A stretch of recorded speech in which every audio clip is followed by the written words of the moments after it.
Locked in to the hottest station on the planet. Resistance is futile. The revolution has begun.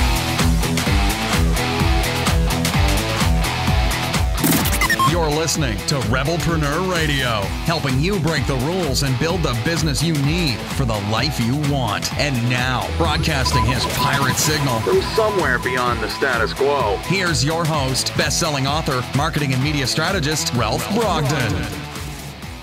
Hello and welcome to Rebelpreneur Radio, the show that helps you build the business you need so you can live the life you want. I'm Ralph Brogden. Big part of building your business is learning how to sell. If you don't know how to sell things to people, you're not going to be in business for very long. I remember the illustration about the Harvard business class and asked them what's the biggest reason why businesses go out of sales or go out of business. And the reason is lack of sales. So we've got to learn how to convert our expertise into income. And today's expert is really going to help us dial that in a really authentic way. I'm speaking with Tish Times, and she brings a sense of purpose and authenticity back to networking and sales. Tish works with companies and entrepreneurs who aren't effectively leveraging networking as the entry point to the sales process to increase their revenue. Tish merges proven sales strategies with interpersonal awareness to create effective networking and follow-up plans that produce results while still feeling natural. Tish, welcome to Rebelpreneur Radio. Well, Ralph, thank you so much for having me. I am stoked to talk to you today. I am really stoked to talk to you because you make business happen. Nothing happens until somebody sells something. That's the truth. And you know, so many Rebelpreneurs, they have great compassion, they have great skills, they have great gifts, they have a great mission, and they want to help people. But when it comes to marketing and sales, some of them are like, I wish I didn't have to do that. I just want to do what I do, and I'm not comfortable selling myself, or I don't like sales. And so you're working in an area that is kind of a roadblock for some people, but you're bringing in a different way of looking at it. I want to hear more about your perspective and how you bring that authenticity back into networking and sales. First, tell us a little bit more about your background. How did you get interested in this, and what's your history? Well, interestingly, I think I love what I do so much, and I'm skilled to do it because of my background, Ralph. I come from the staffing world. I did staffing for 20 years, first with a organization, local organization, large staffing company, and then I opened my own staffing company. And the thing I hated the most was sales. And so I kind of got tricked into coming into sales. I wanted to be a staffing coordinator, sitting at my desk, helping people get to work. And I had a wonderful boss who created a position, and she told me I was a performance manager. And so she basically made me a person who helped to connect the operations team to the sales team. And long story short, before you know it, I was doing sales, and I didn't know I was doing sales because I was doing it well, being authentic. And that's kind of how I got my foot in the door with sales, and why I love working with people that, like you said, don't like sales, because I've been where they are right now. That's a really neat story. So you didn't even set out to be like this great sales guru or expert.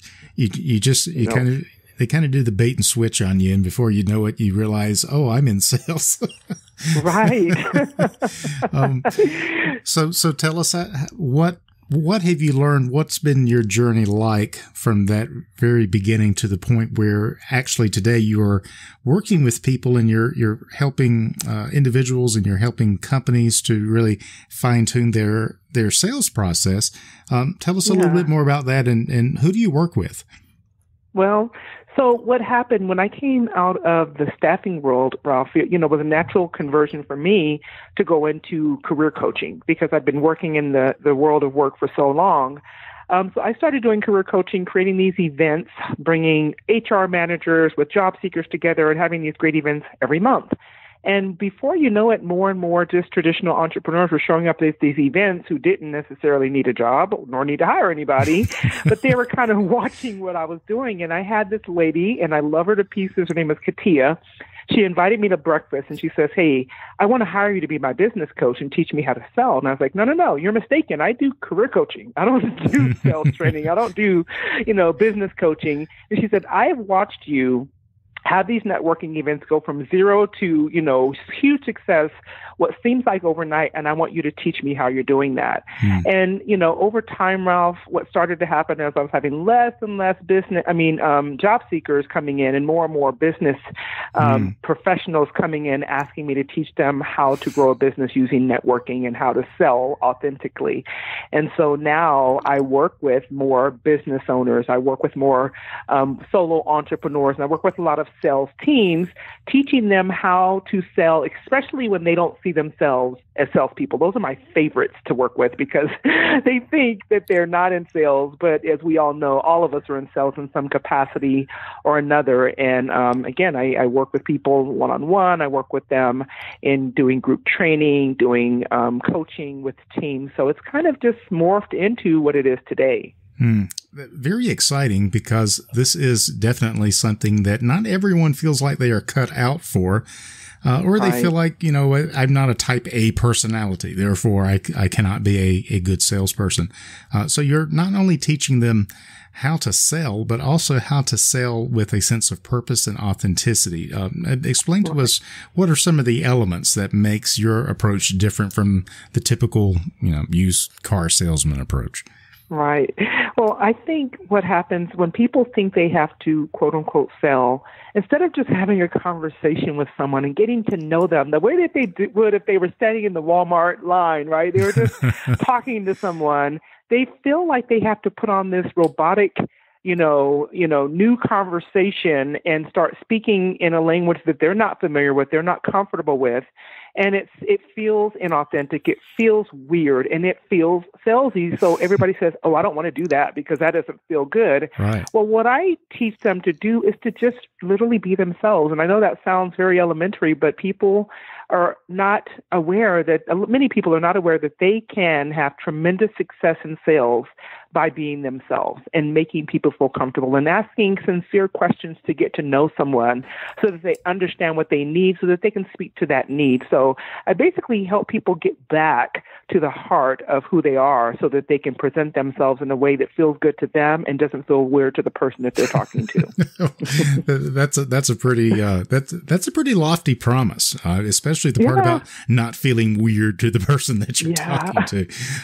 Because I think we've all been there. I tell the story about my very first sales interaction. I won't repeat it here because I save that story when I'm giving my talks and when I'm being interviewed. But we all have certain ideas in our head about what a salesperson is. And most of that came from our negative experience with salespeople in the past. And yet, when we go out as a business owner, or as a sales professional, we tend to repeat many of the same mistakes that turned us off from sales to begin with. But we don't have a reference for how it should be with purpose and authenticity. Yeah, no, you're absolutely right. I think the easiest way for me to help someone kind of get out of their head around what they think sales is, literally start asking them questions about, what do you love to see happen when you're working with someone? And they say, yeah, I love when the light bulb comes on for them, or I love when this happens, or I love to be able to explain to them how they can get from this to that. And I start helping them to understand that if they're asking those kind of questions instead of coming with the intent of selling something, it feels very different for that person. It takes that kind of, that wall that we put up when we feel like someone's going to sell something to us. It helps the other person to be more comfortable, and therefore it helps you to get to the heart of the matter faster without it feeling like a sales conversation. And I know that's a lot to say that we are able to do, but I've seen it over and over and over again. And I've seen people come to me not making any money, and now they're tripling their income and sometimes even more because they've mastered being able to just have a simple conversation in a way that is not weird. Yeah, that's actually very powerful. And what you're teaching people is to reframe their experience and how they describe it, how they approach it. We reframe it from a sales call or a sales pitch into a real conversation with real people, asking sincere questions, and really moving away from someone with something to sell towards someone who is wanting to serve. Absolutely.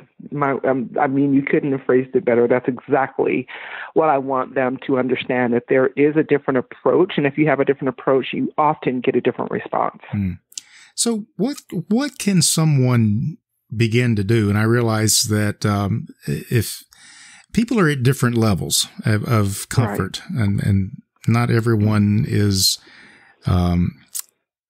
maybe a good candidate for a self-help process, but I always like to try and get some self-help tips from my experts to help our listeners begin to make steps in the right direction, that they can begin to see some immediate improvement in trying to approach sales from a different way, from a place that is not feeling weird, but a place that is more authentic. It's more about relationships, because I believe that we are in a relationship economy, and you can never outsource that to a copywriter or an autoresponder or a messenger bot. I mean, you just can't outsource your sales process, because I still believe people want to make genuine connections, and we want to do business with people that we know, like, and trust. So there's a process for doing that. But what can someone begin to do to begin to see some immediate improvement in their attitude or in their approach to sales? So I have a client I'm working with, Ralph, that we just spoke yesterday, and she said something I thought was so powerful. We had previously talked about this exact thing, and she said, it feels weird. I feel like I'm bothering them if I keep calling them, and, the things that people tend to say. And I wanted her to reframe it from bothering them to blessing them, because the number one thing I know is that if you believe you have a life-altering product or service, you're able to help someone have a real transformation, be it in their finances and their health, and, whatever it is that you might do, you want to be a blessing to them. You want to help them to achieve that transformation. So that's the first thing, is helping them to reframe that approach. And then secondly, coming from a place of generosity, because it feels better to call someone and say, hey, I'd like to give you something, than say, hey, I'd like to sell you something. And so when I have people listen, when they're having those conversations, I teach them to listen differently. So if I'm speaking to you and I hear you say that, this is something that I'm working on, this is a big goal I have for this year. Now, when I get back to my office, I'm on a mission to help you get there. And so the next time I call you, I'm going to say something like, hey, Ralph, when we spoke last time, you mentioned this was something you were interested in or, looking for. I read this article. I thought you might be interested in it. Let me send it over to you and, tell me what you think about it. If it helps, great. If it doesn't, at least you have something to check out. And generally, people are more open, because it's like, oh, you're calling to give me something. And I say, don't sell them anything at all in that first conversation. Never, never, never. Because now it feels different for you, and you can get past that fear of picking up the phone, because you're not calling to ask them for anything. You're calling to give them something.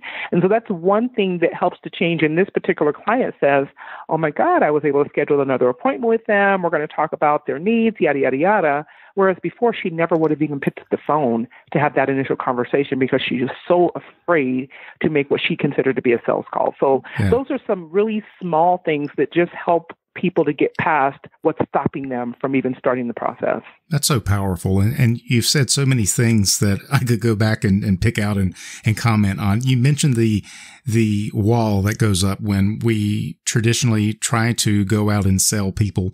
But even the wall that goes up when someone tries to sell us something, and there's no relationship, there's no rapport, but you just feel like that you're in their sales funnel, or the worst, it's interruption marketing. But then there's this tremendous, what I call a tremendous psychological barrier, that as soon as you frame what's happening as a sales call or a sales pitch. There's all this psychological drama that you have to overcome. And most people can't do it successfully or can't do it consistently. So by reframing it to a conversation and relationship building, it takes some of that psychological barrier out of the equation, and that helps us to make the connection. But the next thing that I notice about your process is it takes some time to actually make genuine connections, really build relationships. And if your head is not in it, your heart's not in it, you're not going to do it consistently. You're not going to follow up. If you're just looking for the low-hanging fruit, you're going to get tired. You're not going to do the work that it takes to build a relationship, but as a result, you're not going to get the benefit of relationship marketing because you're trying to get the quick sale, the quick fix, and that's really not working so much today, is it? Not at all. Earlier today I said you have to slow down the process to speed up the success. Because if you're so connected to closing the sale, you are going to mess it up. There's no doubt. You're going to say something stupid. You're going to do something. You know what I mean? So it's like if you would be willing, if you're able to be consistent enough in your process, you'll have enough people and opportunities in your pipeline. You don't have to feel like you have to rush through something. So I wrote a book, Ralph, called Networking is Not a One-Night Stand. And why it's titled that, and you can get the correlation, right? Yeah. It's like, slow down. No one wants to feel propositioned, right? No one wants to feel like you're all in it for yourself. And if we're willing to slow down, disconnect from the results initially, we're going to get there. It definitely allows us to build a relationship that will result in a long-term benefit and not a transaction that's one and done. And that's why I just believe it's so important. Exactly. And I love what you said, slow down the process to speed up the success. And when I'm talking to prospects or to clients about building relationships, and most of the relationship building I teach has to do with email engagement. But of course it applies to any kind of channel that you want to apply it to. But I use the analogy, it's like walking up to someone that you've never met. You say, hello, nice to meet you. Will you marry me? Exactly. And how are they going to, they will look at you like you are nuts if you were to do that in a social situation. But yet when it comes to our sales process, it's like, well, here's my thing. Are you ready to buy? And they don't know who you are. There's no relationship there.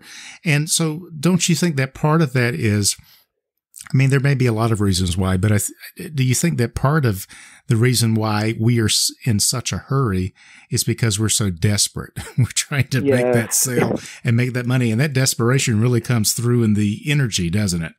Yeah. I always say desperation has a stench and people can smell it a mile away, right? They can immediately tell that you're not in it for a relationship. You're in it for something else. Yeah. And so, I completely agree with you on that, Rob. We've got all this baggage that we bring into our relationships and everything. We got to get over ourselves and start getting invested in other people. I also like what you said about reframing what you're doing. You're not bothering them, you're blessing them. And that goes along with my belief that a business should not be a burden to the owner. It should be a blessing. And not only a blessing to the owner, but a blessing to the employees, to the affiliates, to the partners, to the vendors, and certainly to the customers and clients and investors. Business has the potential to be a tremendous blessing if we will allow it to. But if we don't, then it will become a burden.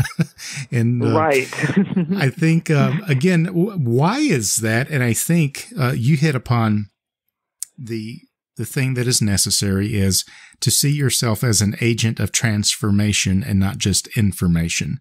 If we really have a deep understanding of the problems we solve, the results we deliver, and the transformation that we actually make in people's lives, we will have greater respect for ourselves. We will value what we do on a much higher level, and we will see, I am a blessing to other people. It's not a bother to change their life for the better. it's an obligation, in all Yes. honesty. I have a responsibility to have these conversations to help people get to where they ultimately desire to go and don't know how to get there outside of the solution I provide. And so I feel like we have an obligation to help people. And if we don't see it that way, we will always sound salesy. We'll always feel weird. It'll always come across icky. So it has to start with that place of who am I? What do I bring to the table? And how can I be a blessing? Wow. That's such a powerful distinction.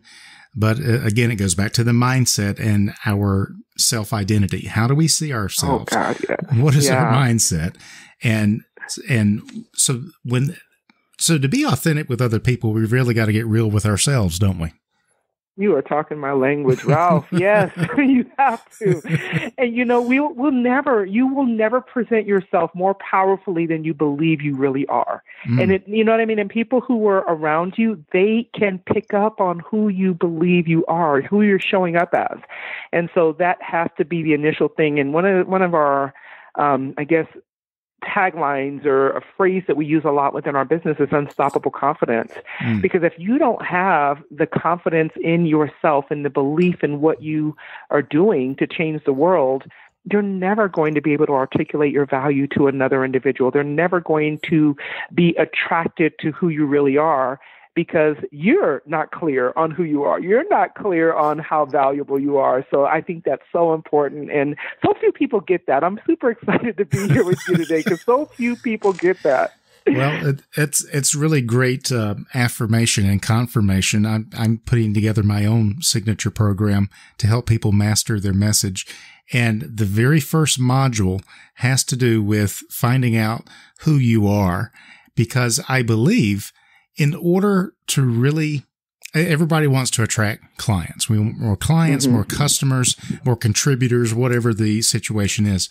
But I think it all begins with clarity, and it begins with being very clear about who you are and what you bring to the table. Just like you said, with that clarity comes confidence. Right. And with that, once you become very confident about who you are, what you deliver, who you work with, and what your unique value is, and that it's transformational. It's not informational, but it's transformational. Then clarity brings confidence. Confidence brings certainty. And certainty is what attracts people to you, because they know, because they feel it, that you can deliver on everything that you promise, and there's no self-doubt, there's no waffling. Right. You're actually able to make a huge transformational difference in their life, but you can't do that just by memorizing a sales script and trying to wing it. Right. I mean, I love helping the people to have framework so they don't feel like they're kind of out there untethered. But I firmly believe that when we are married to a script and we think that that is our true sales tool, where it's never going to come across authentically. Yeah. And people will, again, they can pick up on what's real and what's not. And I think people are looking for real at this point in time. Yeah. And because we've seen so much of the fake. I mean, I've got books on my shelf that are, 20, 25 years ago when I was just getting started. Actually, a little bit longer than that, but anyway.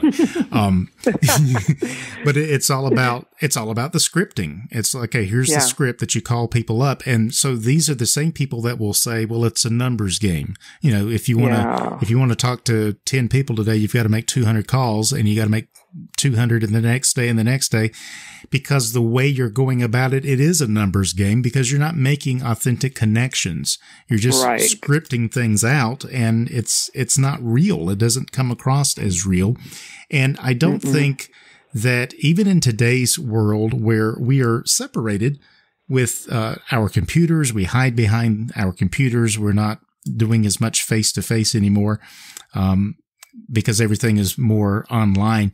But I still see that inauthentic messaging coming forth in advertising and sales funnels and landing pages, where people, they're just becoming immune to that because they see that it's fake. It's not real. Right. It just sounds like a lot of hype, and it's not authentic, to use your word.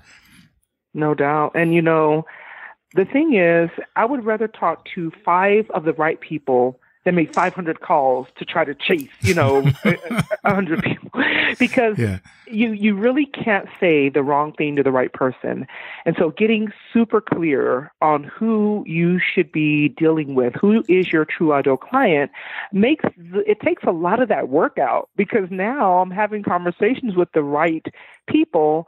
And they are, I think that when you're meeting with the right person, they're going to resonate with you, and they're going to say, oh, yeah, I need that. I'm looking for you. Where have you been all my life? Type of conversation, instead of you begging someone to hear you, begging someone, screaming. You're in a huge stadium screaming at the top of your lungs, and no one is listening because you're not talking to the right person, and you're not speaking in a language where they can quickly self-identify. So I completely understand. I completely agree. Yeah, that's powerful. Now, before I let you go, you have a signature program called the Sales Implementation Bootcamp. Tell us a little bit about that. How does that work? So I love, Ralph, I've been doing this kind of work for a really long time. This is my most favorite thing because it's getting immediate results. What we do in the Sales Implementation Bootcamp is, I've been teaching for years. I have a sales academy, and people can definitely join that. But this is a hands-on, on the spot results type of a program. So we get together, I give them an assignment. For instance, I want you to call 10 people who said no to you in the last 6 months. Oh, scary. And I want you to, it is, but I'm right there with them. We're literally on the line together. I'm muted, obviously, but I'm right there with them. If they get caught up and have an objection, they can say, hey, this is what's going on. Can you help me through this? And I can give them immediate feedback. And we have people walking away from those conversations, Ralph, with new clients, which is so amazing. And it empowers them in a way that I've not seen anything else do. And so it is a 6-week program. And then there's some advanced ongoing support if that's what they need or desire. But people are walking away from this program with new clients, new confidence, a new routine, a real sales plan that's working for them. And it's just one of my most favorite things because it works so fast for them. Wow. And this is not something that most coaches or consultants have ever really been trained in. I mean, you can go get certified as a coach and not have a clue about how to sell. That's true. I see it so often. Yeah. Yeah. And then so you got your certification, and then it's like, okay, how do I get clients? And then there's all kind of people out there, kinds of people who will sell you a tool or a process. But what I really love about what you're doing is you're changing the paradigm. You're changing the way we view sales and reframing the whole thing back to personal relationships. And it's very exciting. Before I let you go, any final thoughts or words of wisdom that you'd like to leave with our listeners? Well, the last thing I want to say is, once again, thank you so much. This has really been a great conversation. I really have enjoyed it. And for those of you all who will listen to this, I just encourage you to kind of back up. I know it sounds weird to tell you to go backwards in your sales process, but back up to what it is you really want to help someone to accomplish. What do you really desire? And then focus on that. No, don't focus on, okay, how am I going to pay my rent this month? How am I going to pay my employees? How am I going to get, because those things will get in the way of you being able to really help someone to have that transformation. And if you get to that place of how can I help them and get real sincere with that, that's the first step towards really shifting the way that you're selling. And I can probably go on, but that's the first thing. Just stop for a minute, back up, get back to the heart of what you're really here to do, and then start from there. Words of wisdom from Tish Times, who brings a sense of purpose and authenticity back to networking and sales. She works with companies and entrepreneurs who aren't effectively leveraging networking as the entry point to the sales process, and she helps them increase revenue, but do it in a way that still feels authentic and not so weird. So if that's something that interests you, then check her out at tishtimes.com, and we'll have that link on our website as well. Tish, it's been a real pleasure to get to know you. Thanks so much for being on Rebelpreneur Radio today. I really appreciate it. Thank you. Appreciate it as well.